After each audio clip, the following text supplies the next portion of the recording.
are stealing my house. And if I don't steal it, someone else is gonna steal it. Hi, I'm Qasim and I have a dream that one day I'll be telling my kids the stories of me visiting every country in the world. But today, doing this video, I'm sacrificing that dream. And if you want to know why, stay with me and I will tell you. But for now, let me tell you the story of my people. 500 Palestinians who today are forced to evacuate their homes, the ones they've been living in for decades, so some settlers can board on some planes and come take these houses that they don't own. Jacob, you know this is not your house. Yes, but if I go, you don't go back. So what's the plan? Imagine an unjust court telling you that you have to leave the house you grew up in, the one you got married in, the one that you were planning to spend the rest of your life in. So someone from, I don't know, the US can come and steal the house illegally and be proud about it. أنا يعني بعرفش وين بدي أروح يا زلمة. أنا كل ذكرياتي هون. أنا طفولتي هون، فتولتي هون، شبابي هون، دراستي هون، مدرستي من هون، تخريجي من جامعة من هون، تجويزي وأولادي من هون، كلهم بهذا الدار. كل حجر بالدار بيحكي قصة عندي. What's being stolen here is the last glimpse of hope that maybe one day Palestinians in Jerusalem will get justice. Especially that this neighborhood is well located in the heart of Palestinian Jerusalem and it's unacceptable for an Israeli settlement to be there. And I had to tell this story today because for some reason international media decided to stay silent.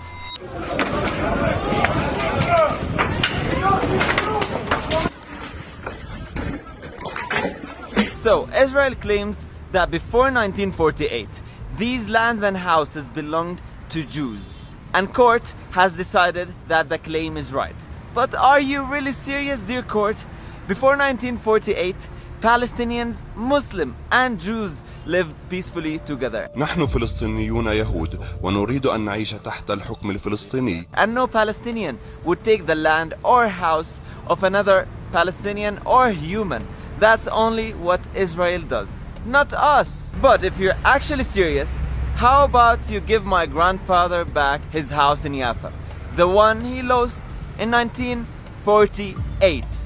Of course you wouldn't. But anyway, the real story here is that Jordan donated these lands in Jerusalem and UNRWA decided to donate the money to build houses on them so these refugees from Jaffa and other parts of occupied Palestine can have homes after Israel occupied their homes. So imagine getting kicked out of your house twice due to occupation. First in 1948 from Jaffa and other parts of occupied Palestine, and 60 years later from Jerusalem. هذا بيتي، هذا بابي. لمين تشكي والقاضي غريمة؟ لمين؟ Dear world, my people are told occasionally, why don't you just make peace with Israel? It's all in the past now, just get over it. But you have to understand that what's happening is an ongoing occupation. Lands are still being taken. Settlements, illegal ones, are still being built, and the people of Sheikh Jarrah neighborhood are fighting for their right to stay in their homes right this moment you're watching. They're being assaulted, brutally beaten, and killed. And that's why I had to talk about it. And this is not just news.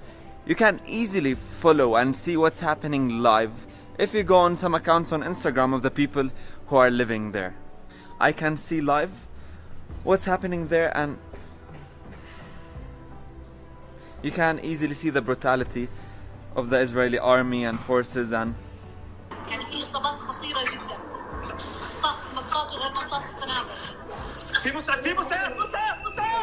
back to my dream. It's quite known that Israel controls the borders of Palestine and they don't let anyone in if they speak up about what's happening. So, I'm sad to tell you that probably I will visit every country in the world and tell my kids the stories, but not of my own Palestine. So please, if you're watching this, share the story. Don't underestimate the power of social media. Let the world know what's happening and use the hashtag #SaveSheikh Jarrah. Thank you.